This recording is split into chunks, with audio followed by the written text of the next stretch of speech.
but his superpower is his ability to connect with people. So he's one of those guys, within like 3 minutes of meeting him, you're like, I would die for this man. I love this man so much. He's fantastic. Wow. How does he do that? How does he enable someone to connect with him so well? He just really radiates, for lack of a better term, and I'm unsure if I can swear on this podcast, but he radiates that he gives a shit about you. Like, I can't believe you said that word. Oh, Jared, what are we going to do? Edit that out. Leave it in. Oh my gosh, Leave Jared, this is so horrible. Wow, that challenges my faith. Okay, go ahead, keep going. I can see you quaking as your faith is challenged. He gives a shit. That's the thing. Good.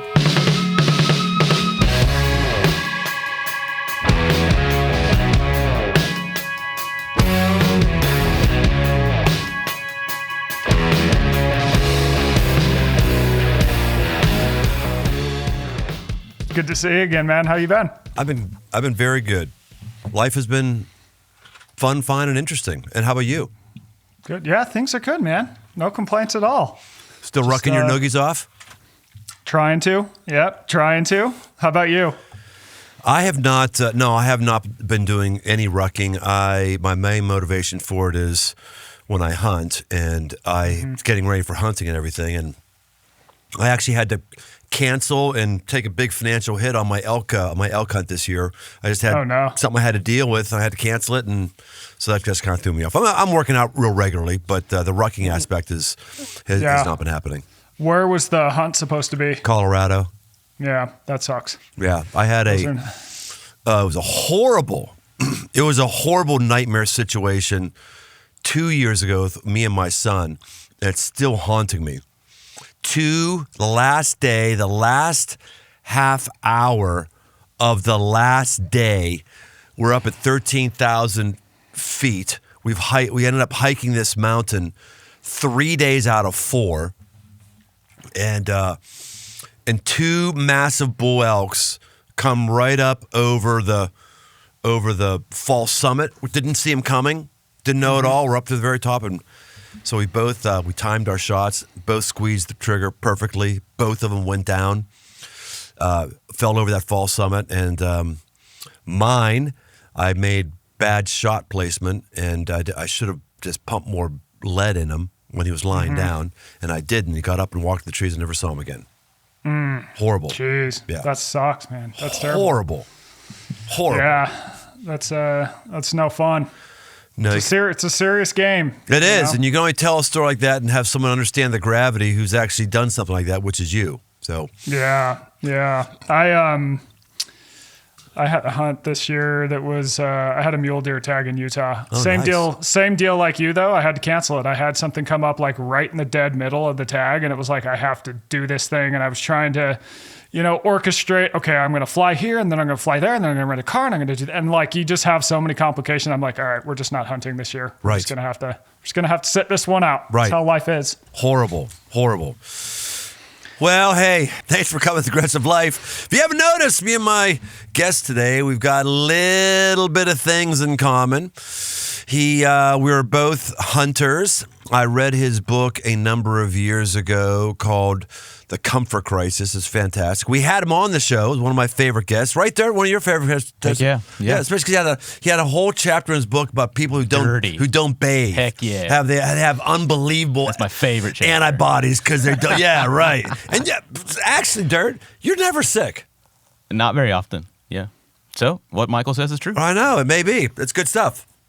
There you go, man. I know. And he's got it's called The Comfort Crisis. I want to get him to talk, just rehash The Comfort Crisis, and also talk about his new book, Scarcity Brain. He's an aggressive guy who I like to spend time with. So, hey, welcome to The Aggressive Life, Michael Easter.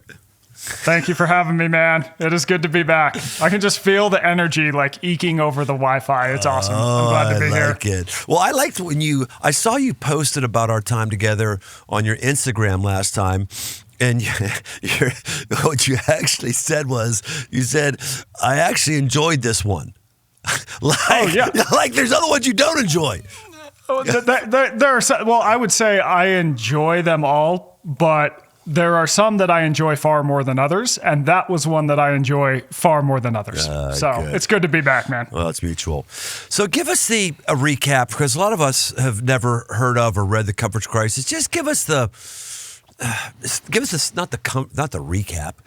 Give us your stump speech, like Comfort Crisis. What's the problem for us in America? What's behind that book?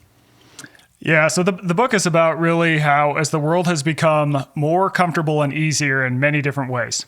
For example, to get our food, we drive to the grocery store. We no longer hunt and gather. We have escalators everywhere. We have climate control. We interface with people over the phone and screens instead of in person. As those things have happened, it's been great, right? That's progress. But at the same time, that has had drawbacks. Because we, as humans, we are kind of wired to do the next easiest thing.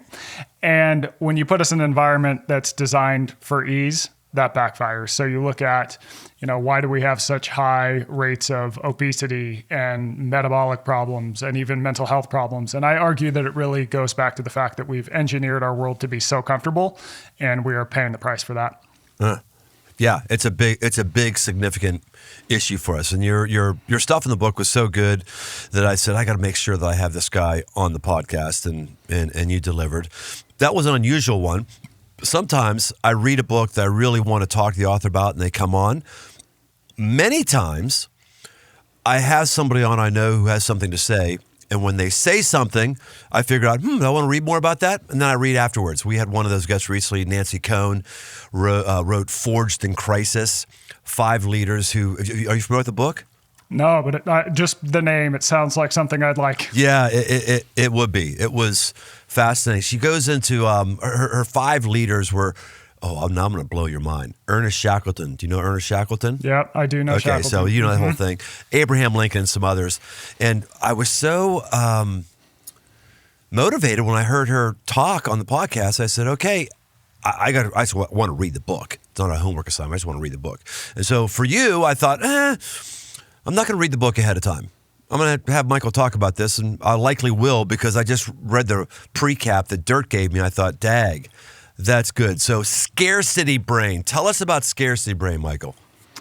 Scarcity Brain basically looks at the question of, everyone knows that everything is fine in moderation, and yet we all suck at moderation.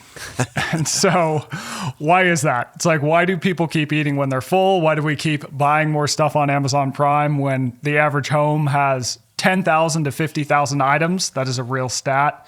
Why do we spend more time on screens flicking through whatever social media it is when we know it's making us miserable? It's like, why do we tend to overdo things in a way that hurts us in the long run? So I really sort of unpack that. And I think what makes the book timely is I really apply it to today, when we have more of all these things that we really needed to survive for a very long time: food, stuff, information, influence over other people. We have so much of them that we don't really have a governor on when we should stop, and that can hurt us in the long run. And I think technology is really changing that. So as part of the book, for example, I went to this casino laboratory in Las Vegas. So this is like a living, breathing casino, but it is used entirely for human behavior research. And I learned there sort of a lot of the underpinnings of how technology is really designed to capture our attention and push us to buy more, to eat more, and it's not always good for us.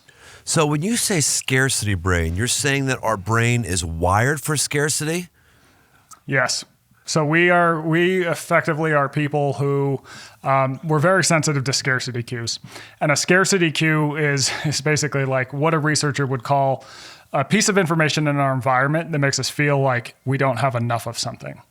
And so, for example, or that we're not living up to some standard. So for example, your neighbor pulls into his driveway with a brand new fancy car. You're like, oh man, I'm not making enough money. I'm a loser. Right? You go to the buffet and there's all this food everywhere. You're like, oh, I should definitely eat a ton of this, right? And just on and on and on. So scarcity cues really, we sort of, they lead us to overdo things, really. And I think that kept us alive for most of time, because it really wasn't up until about 100 years ago that we had ample food, that we had ample information. Like one stat that really blew my mind about information is that the average person today sees more information in a single day than a person in the 1400s would have seen in their entire life. Wow. Yeah, just imagine the implications, right? And so, we're in a strange time. Like a lot of opportunity, right? It's a great time to be alive. At the same time, there are drawbacks to all this that we have. So we're having to learn things and set disciplines in motion and restrain ourselves in ways that nobody in the history of the world in any corner of the globe ever has. Is that what you're saying? Exactly.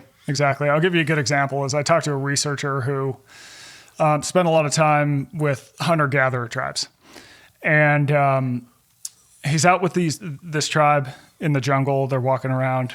And, for all of time, food was scarce. It was hard to come by. We had to hunt and gather it. We had to work for it. We never had enough. And he's with this tribe. They come upon this orange tree. They look at the orange tree and they're like, oh, this is amazing, because it's just packed with oranges. He's like, this tribe, literally, these guys I was with, they sat down and they ate oranges until they puked. And then they continued to eat more oranges after they puked. And so, that's really what life was like for all of time. And then you plop us into a world of, 7-Elevens packed with aisles of ultra processed food and grocery stores and restaurants and all this. And it backfires. And it applies to our information ecosystem too, right? It's like you got ChatGPT, you got 1 billion results on Google, you've got social media coming at you 24/7. It applies to possessions. Like most people, for most of the time, we only owned a handful of things. Yes. And those things were usually of utility. We would use them for a sort of larger purpose, right? We had tools that were passed down. And like I said in the beginning, the average house now has 10,000 to 50,000 items. We just buy and buy and buy, and there's a lot of reasons for that. But it ends up hurting us in the long run. I grew up in a upper middle class household. My dad was a nuclear engineer, scientist, troubleshot nuclear reactors. And my parents both came from poverty. It was sort of the 1930s kind of poverty. They weren't, homeless, but my mom had a dad who was a Methodist pastor, which meant back in those days that you actually didn't get much of a paycheck. People of the congregation would drop off chickens at your house and stuff. So she would always talk about the stories of sucking bones dry because they didn't have enough to eat for all the kids. And then my dad, just somewhat similar situation. So because of all of that, when we grew up, we lived in a nice house. We lived in your basic suburbia outside of Pittsburgh. But my amount of presents I got under the Christmas tree was always less than anybody who was in my neighborhood. The things that I got for birthdays were always less than my cousins did, who came from houses where their dads were truck drivers or something like that. They just got more. My parents would put on our stocking at Christmas, not like Matchbox toys. They'd put in toothpaste, deodorant. they're trying to. At some point in my life, I went, wait a minute, you're trying to save on the family budget. Anyway, all that to say, my parents are wonderful. They paid for my college education and my seminary education. I'm very, very thankful for them. Right? They're just on some of those things, they were just really, really, really tight. And I've often wondered, do I buy as much stuff as I do because I was scarred when I was little that I just didn't have stuff? Am I sort of rebelling against that? Am I just enjoying it because I couldn't enjoy it before? Because I see something, I want it, I buy it. That's kind of what I do. And so I've wondered if it was kind of scarring from my childhood, but you're making me wonder, no, is it just sort of who I am as a human being? Is that what you're saying, that we're wired to consume now? I think that most people, most of the time, are going to default to having more possessions rather than less, because for most of time that would help you survive, right? The tools you had were literally important for survival. Right. And so we are, and it's funny, you'll you hear this idea that the sort of traditional people like native tribes, they didn't care about possessions. Everything was just peace and love and sharing. That's not true at all. There was a tribe in the Pacific Northwest, and literally these people would just make stuff and make stuff and make stuff. Like they really hoarded items as like we do today, having the Mercedes or whatever it is. It was a flex to have like, I have 50 of this different type of spoon. I have 90 of this different type of knife. Like humans have always been doing this, but I think what makes right now unique is that, after the Industrial Revolution, we could pump stuff out in mass quantities. It became way cheaper. And so now, for the first time ever in all of time, the average person can really buy tons and tons of stuff. Like the one stat I love from reporting the book is that it used to take the guys who would make nails, like literally construction nails. It would take them about 5 minutes to make a nail, a single nail. Now machines can pump out more than 100 nails in 1 minute. And so nails in the past were so hard to come by that arsonists used to literally burn down buildings to steal the nails. Oh, come on. Are you serious? Yes. Yes. Wow. And so now we have Amazon, where it's like you can get anything you want for relatively cheap. It's going to be in your house in 24 to 48 hours. And the other thing that has changed, especially in the last, say, 10 years, is that if I wanted something in the year 2000, what did I have to do? I had to drive down to the store to buy it. I had to go, okay, I think I need this item. I'm going to go down to the store. I'm going to walk the aisles. I hope they have the thing. They may not have the thing. So there's a pause there. I had to be more intentional. Whereas now I just go, oh, Amazon, yeah, I'll get that right now. So I can fulfill, if I have this like little impulse of like, oh, that could be an interesting thing, I can just buy it right now and it'll show up. And then the other thing I'd add on top of that is algorithms have become so good at knowing what we want and will respond to, that it's like, I'll be flipping through Instagram. I'll give you an example. I'm a big fan of the Grateful Dead, favorite band of all time. Oh my gosh. I've seen you tons and finally tons of said shows. something I don't understand and I think is ridiculous and stupid. Why? I'm gonna send you a link. I'm gonna give you the red pill. Okay. Soon enough, you'll be coming out to Vegas for the shows at the Sphere. I was just at the tie-dye. Sphere. I did. I'm not going to. I'll go see the Eagles or you too, but no, I'm not seeing your freaking loser Grateful Dead headband. No. All right, we'll see. They don't even believe in electricity. What are you doing? What are they doing in the Sphere? Sphere's for artsy people. It's not for people who just want to get high all day. Oh no, see that's what you're missing. Okay. Is that the Dead, it was really in the 80s when they started to get like the drug people. But really with the band, if you look at their lyrics and the music, it's an adventure. Okay, so the lyrics really pull on like these ancient metaphors in myth, and like the lyrics are so deep. And the live shows, because every song is anew, they're improvising, each song becomes its own adventure.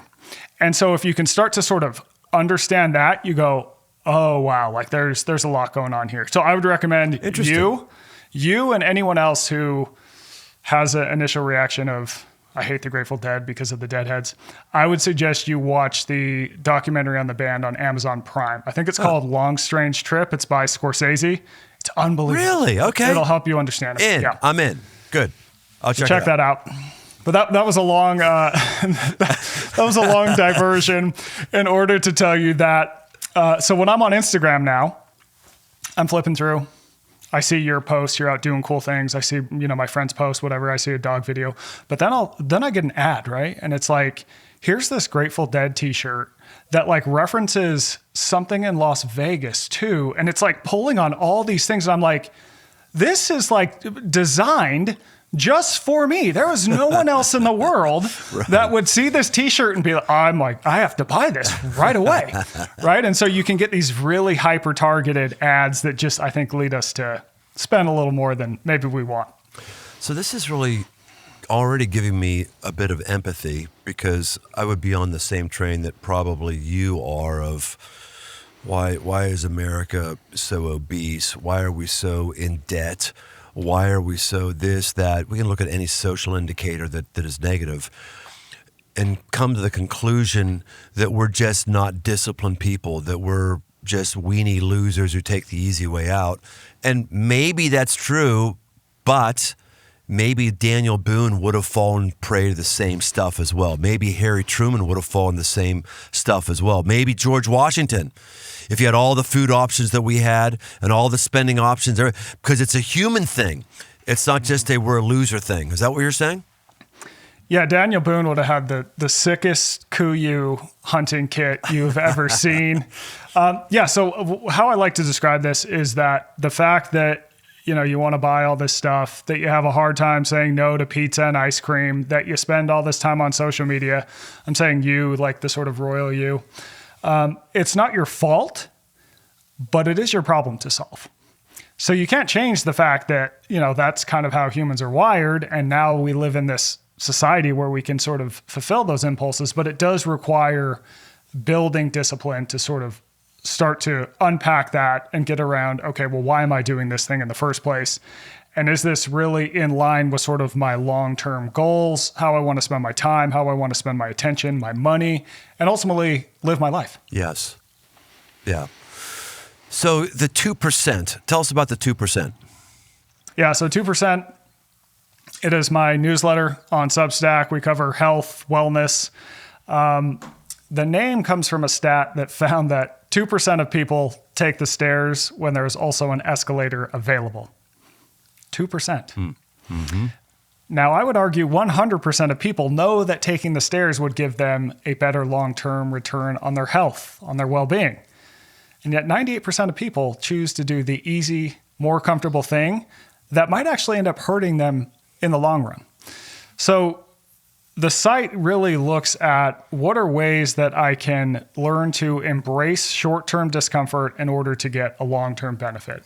And so I write about everything from nutrition to fitness to mindset to mental health to how we can improve our relationships, all these different topics, but ultimately interpreted through the lens of, like, if you want to improve your life today, you're going to have to do some hard things, right? I feel like the stairs are just a metaphor for living well today. Yeah, I don't mind when someone takes the escalator. I mind when someone stands on the escalator.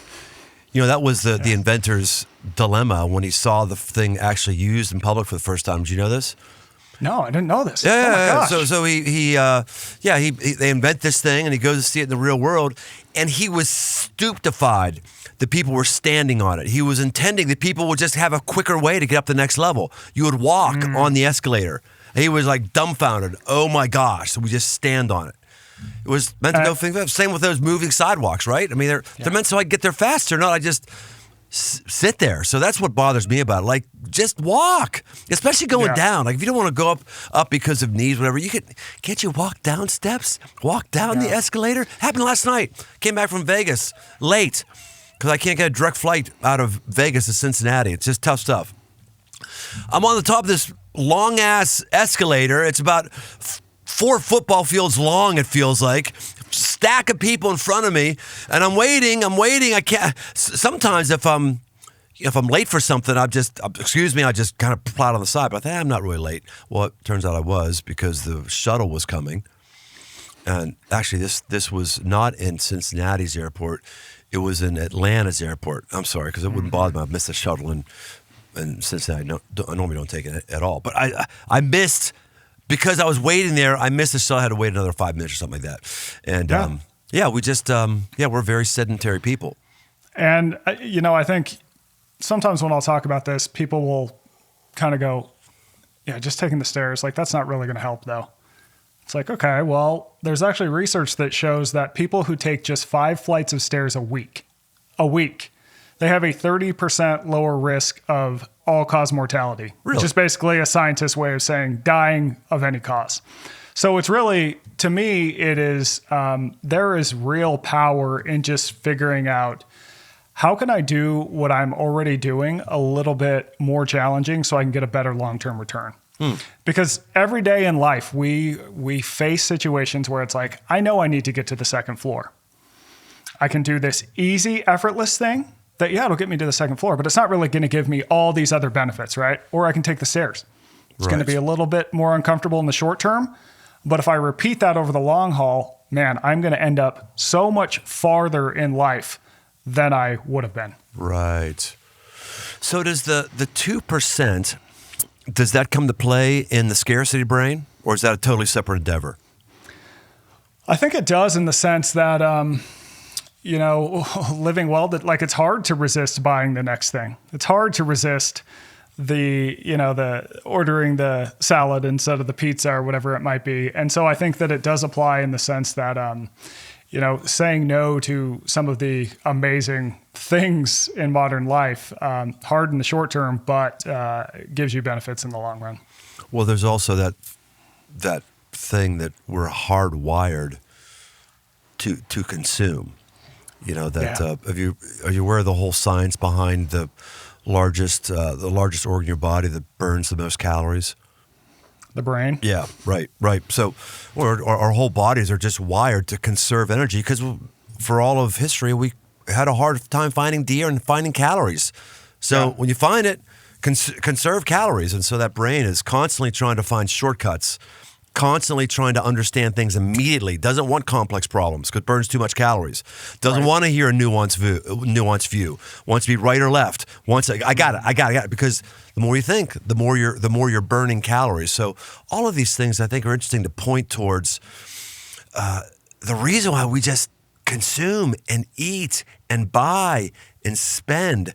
It's really odd. I don't know if we're going to get ahead of it to shorten our demise, because I don't know.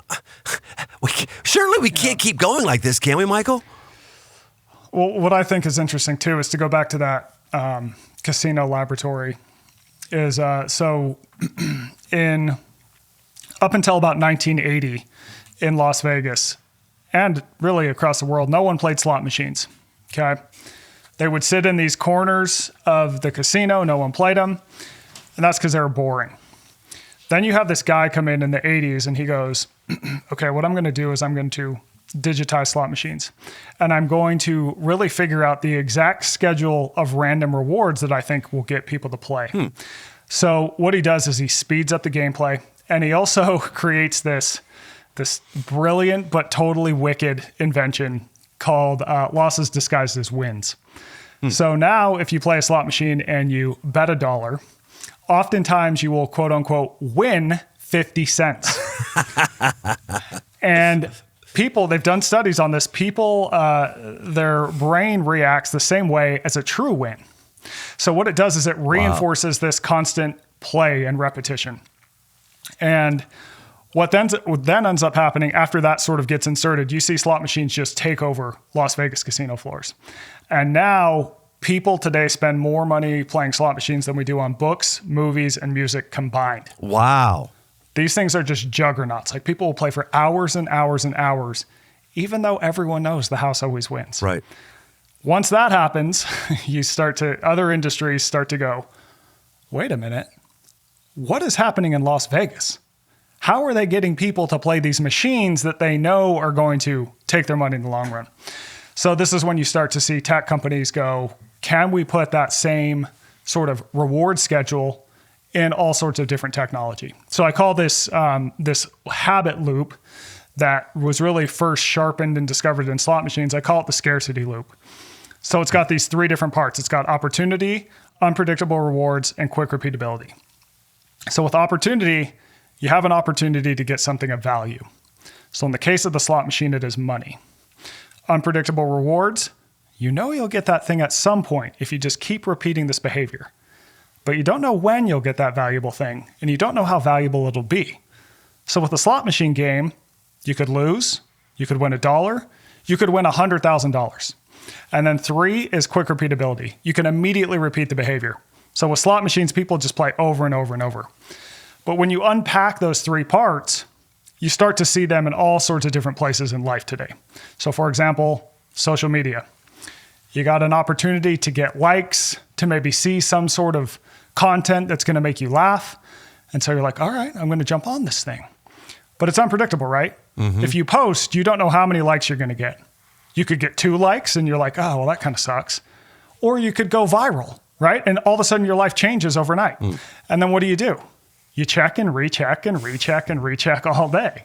You see it in shopping as well, where a lot of online retailers are sort of leveraging unpredictability in sales and bargains and using like gambling wheels to get a discount.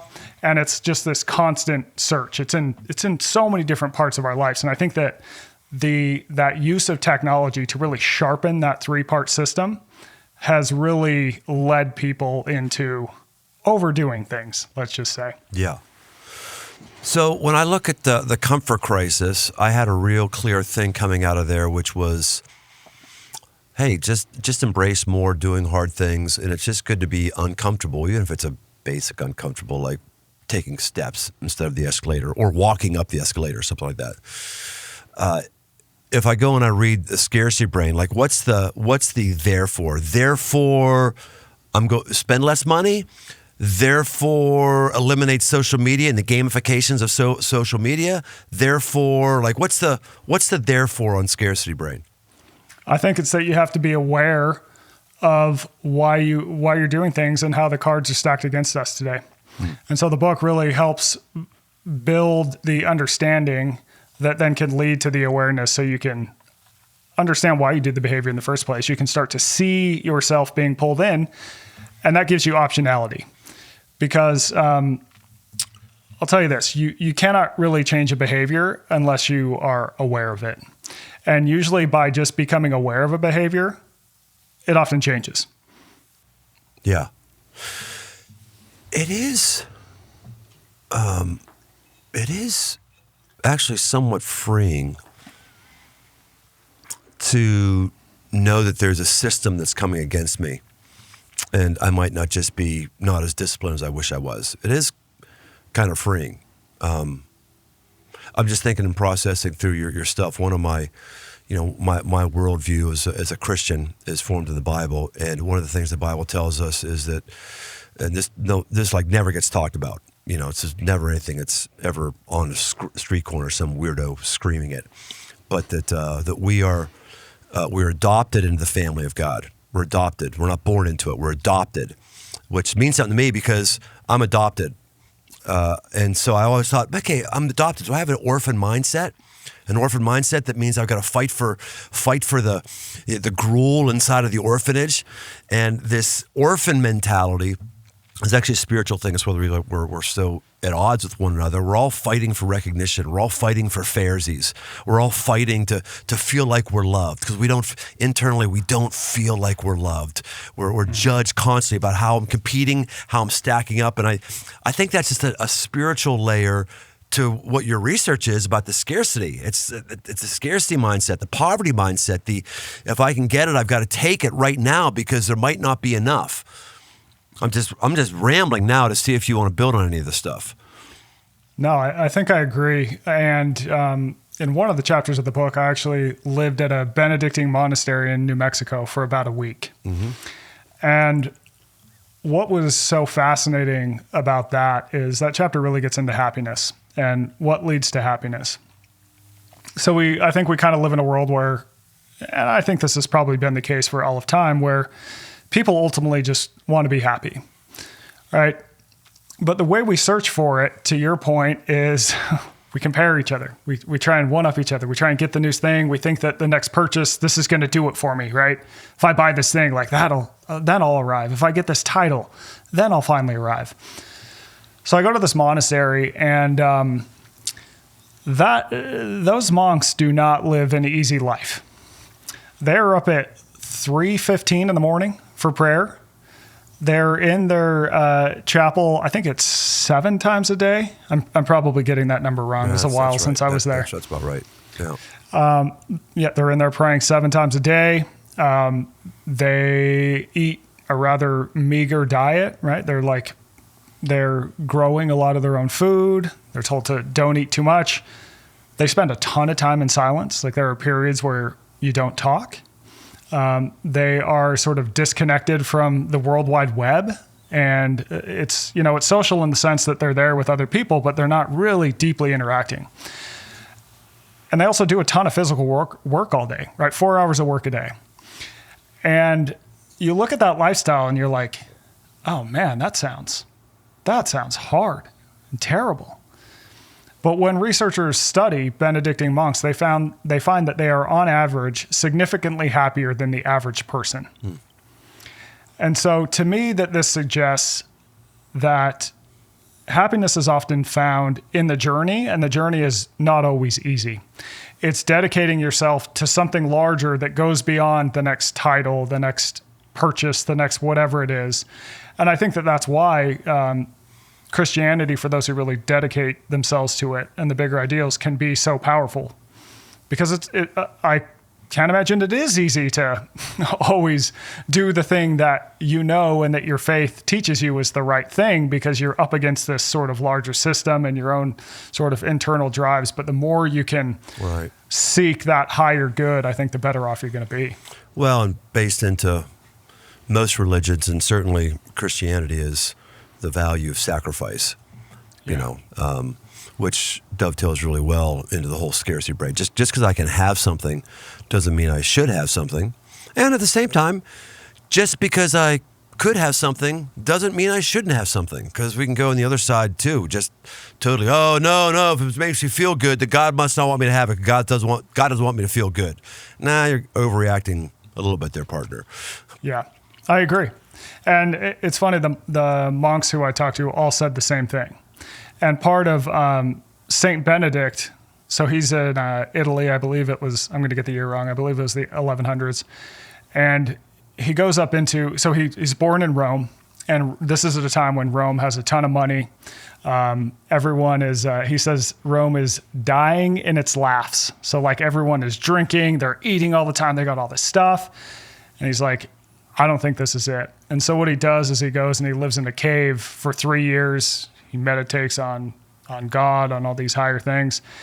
And his takeaway was, I'm really glad that I did that, but I don't think that that's really necessary for us to get to a lot of higher truths. There is, in fact, like finding the balance is that sort of the middle way, as Buddhists would call it, is sort of the secret. It's not going without so much that you cause yourself suffering, but it's also not leaning into the next purchase and having too much so that it causes suffering. And I think that sort of middle path is probably different for everyone. And that's part of the hard work of figuring out, where do you lie? Are there any disciplines that you'd recommend for us on the scarcity brain? Anything that, hey, to get immune to the gamification of our money, do blank, or to lessen the impulse of X, do Y. Is there any, or is that stuff in the book, or do you have any you want to give us right off the top of your head? Yeah, there's a lot of stuff in the book. So to avoid that loop that I told you about, you can change or remove any of its parts. So if I apply that to, let's say, shopping, one of the big things that leads people to buy more, like I mentioned earlier, is the speed at which we can buy. So if you can find ways to insert pause in purchases, whether that is, okay, I found this item online, I love it, I have to have it, but you know what? I'm going to put it in that cart and I'm going to wait 72 hours. And if in 72 hours I'm still as psyched for it, I will buy it. But if I'm not, then I'm not going to buy it. And I will tell you, doing that in my own life has probably reduced my purchases online by like 80%. That's a great one. Yeah, just inserting pause in any behavior can really, really help. I think with food is interesting because it's been engineered to be eaten as quick as possible. So I talked to this guy who's a junk food industry rep, and he basically said that if you want to get a junk food to sell, it's got to have 3 V's. It's got to have value, which is to say it's got to be cheap. It's got to have variety. So there's got to be a lot of different flavors, right? Sort of like random flavors. And then it's got to have velocity. It's got to be quick to eat. And so when you look at people who manage to sort of control their weight and eat in a way that improves their health, they're usually eating foods that have just one ingredient. They are not super fast to eat, because by eating foods that we would call whole foods or unprocessed foods, it takes so much more time to eat them. Chewing a steak is a lot of that burns calories right there. Exactly. And so just by slowing that down, it effectively gives your stomach time to communicate to your brain, hey, we've had enough. Whereas if you're eating the same amount of calories in like ho-hos, it'll take you about 30 seconds to crush 700 calories in ho-hos, where with a steak, you'd be at that thing for 20 minutes. Interesting. Right. And you're not getting that message to your brain fast enough on the ho-hos saying, hey, we got enough calories here, boys. Yeah, exactly. Yeah, the eating one is just such a strange one to me. It just, you look at photos from America when I was growing up, just people at the beach, or they used to have this thing called the Presidential Physical Fitness Award. Yeah. And you look at those photos, or the dudes who were doing that, little boys and little girls, and man, we were a ripped culture back in the 70s, utterly ripped.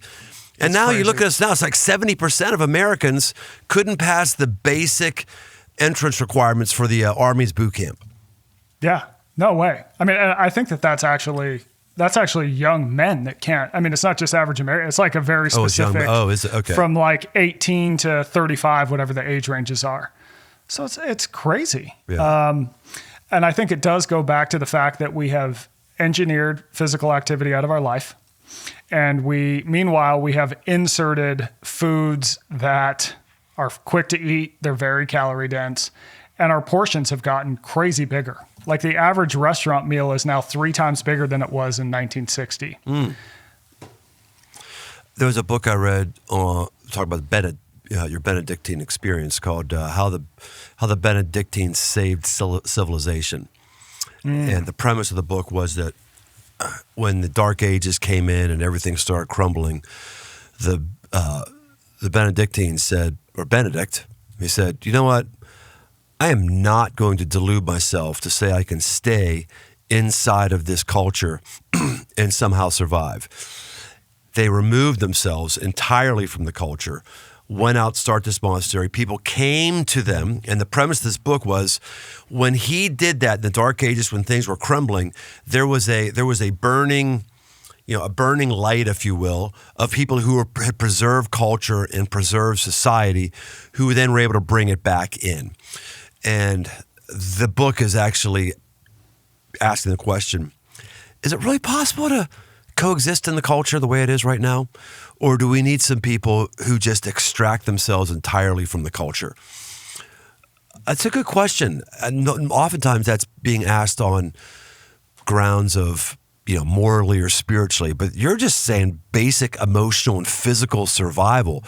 Can we actually survive in a cultural context that no one previously ever had to survive?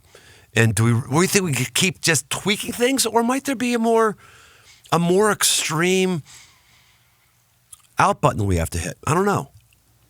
Yeah, I don't know. I will say, I think on an individual level, leading off of that, there is a case for the average person to take time, say once a year, to just totally get out and just remove yourself from the grid. So for you, that might be your hunting trips. For me, it's my hunting trips. It might be a long backpacking trip. It might be that you go, you know what? I'm renting a Airbnb that is totally off the grid in the woods for a week, and I'm just gonna like remove myself from society and use this to study, think about where my life is going, undergo a little bit of hardship. Yep. And then I think when you come back to normal life, it gives you a different perspective on how you were living. I think that can help you appreciate what we have now, but also use it in a way that is more helpful. There's just too much, Michael. There's just too much. We can't deal with it. The stats are so clear. Virtually every wellness stat is horrible and going down, from suicide to divorce to depression to mental health. We already talked about the obesity issue, and we're just not in shape. We're talking about buying things and our debt levels, and we're not even talking about the level of loneliness we have. We're not even talking about all of these things. And I think I used to be more prone to going, we're just not as disciplined as we should be. And I think that's true, but I think it's more that no culture could exist inside of our current cultural context. There's just too much temptation. There's just too much immediacy. There's just too much sinister planning behind getting us to fail. When you got the fast food industry that knows what their 3 V's are, when you've got the gaming industry that knows how to get us to win money when we're losing, and then all businesses are replicating that. We replicated that, by the way, in our church. We have an app, a spiritual fitness app, and we made sure we could gamify it for that very, very reason. Like there's just too much for the average person to be able to say no to. I don't know if it's possible, man. I don't think it clicked with me entirely until I started hearing you talk that, man, this is worse than I thought it was. Yeah, but I think to your point about your app, so if I download DraftKings and it starts gamifying me betting on all these insane football parlays that have zero chance of winning. Yeah. And by the way, that is happening. Whereas if I go on your app where you are gamifying me getting into larger ideas that are forcing me to ask hard questions, that are forcing me to find some sort of higher power in my life, I think that is a good use of that tool. I'll give you another example from the book that I absolutely just loved. So and you'll laugh at first about this. So the app Pokemon Go. Okay, you remember that one? I'm laughing already. Yes, I remember Pokemon. Yes. So I had that when this comes out.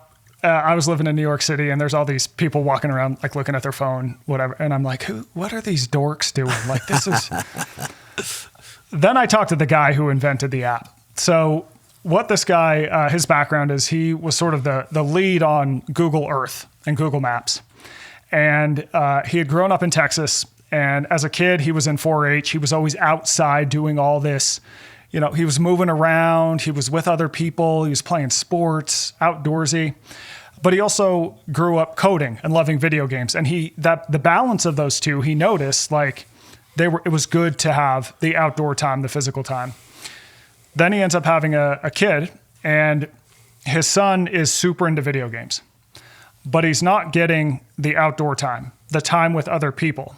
So he goes, all right, how can I give him this thing that he loves, which is video games, but put it in the context where he's going to get time outdoors, time being physically active, time with other people. And so what he does is he invents Pokemon Go. So the idea is, okay, I'm playing this game, but how do I play it? I have to walk these really far distances to find these Pokemon. Huh. While I'm doing that, I'm outdoors. By the way, if you want to get a really good Pokemon, you got to team up with your friends and hang out with them. Interesting. And so to me, that's one of these examples where he's effectively found a way to gamify outdoor time, physical activity, and building friendships, which I'm all for that. I like so that. How can we use this sort of technology in a way that helps people in the long run rather than hurts them? I love that. I had no idea that was what's going on with Pokemon. So that's totally cool. And I don't feel guilty or dirty for us gamifying a spiritual fitness app. But what I'm saying is, back to, the first time in human history, spiritually, I mean, I read the Bible. It tells me there's a spiritual system at work in the world that's trying to hurt me. Okay, that's for everybody all the time. But what you and I are talking about right now, there's now systems that have never been there before. Like, there's systems now that we're having to deal with in the last 30 years that no human being ever did. No one ever came under a system of gamification. They never did that. You got up, you took care of your chickens, you killed something, you picked some vegetables. You weren't under something. Nobody ever had to be tempted 24/7 to spend money. That never happened. Mm-hmm. Just these things that we have we got to recognize, again, we're not equipped for this. Maybe as we quote unquote evolve, and however many generations we do, we'll be more equipped for it. But we're just not equipped for the world the way it is right now. Yeah, I think it's hard. There's a lot of chips stacked against us. One thing I'll add too is that so numbers are rather new in the grand scheme of time and space. So for most of time, people could count up to 3, and then any other quantitative distinctions were smaller, medium, larger. Once we build a full set of numbers, it allows us to start measuring things. And numbers allow us to be precise. They give us sort of clarity. So for example, I know that $50,000 is more than $60,000 because I can see the bigger number. But once we start putting numbers on behaviors like scoring things, racking up a certain number of likes, buying a certain item that we know is more expensive because that connotates some sort of status, those numbers can sort of capture what we value. And so we start to value the number and seeing that number change and get to a place where we want rather than what the number represents in a larger sense. So I'll use the example of your spiritual app. The point of the app is not to score the point. I don't know if you use a point system, but the point of the app is not to score a bunch of points on the app. The point of the number is to sort of indicate these larger spiritual goals that you are sort of striving for, but we oftentimes forget that. Mm-hmm. And so realizing, and I'll use the example of salary. People will get totally obsessed with having a larger salary, right? Because the number tells them they're doing the right thing, right? Society values the bigger salary. But then you have to unpack and go, well, what's the point of, what does the salary represent? What is the bigger meaning behind me getting a salary? Well, usually it's, okay, I can provide for my family. It'll allow me to spend more time with my family. It'll allow some sort of freedom to do all these things. But by chasing that bigger salary number, we often spend less time with our family. Yeah. We often do all these things that are at odds with what we wanted from that larger salary. Yes. So that's just sort of a long, rambling way of saying, don't get captured by the number. Think about what the number represents from a larger perspective and make sure that you are chasing those things. And the number could move in any way, but as long as you are getting these larger things, that is really what I think we're after in life, not a number. Yeah, that's a good word. Michael, you're a good enough communicator and you're interesting enough that I'm going to invite you into the lightning round. The lightning round is when I give you a sentence and you have to answer like lightning fast. Are you up for the lightning round, Michael Easter of the Comfort Crisis, Scarcity Brain, and 2%er? I'm so ready. I can feel the lightning storm just brewing above me.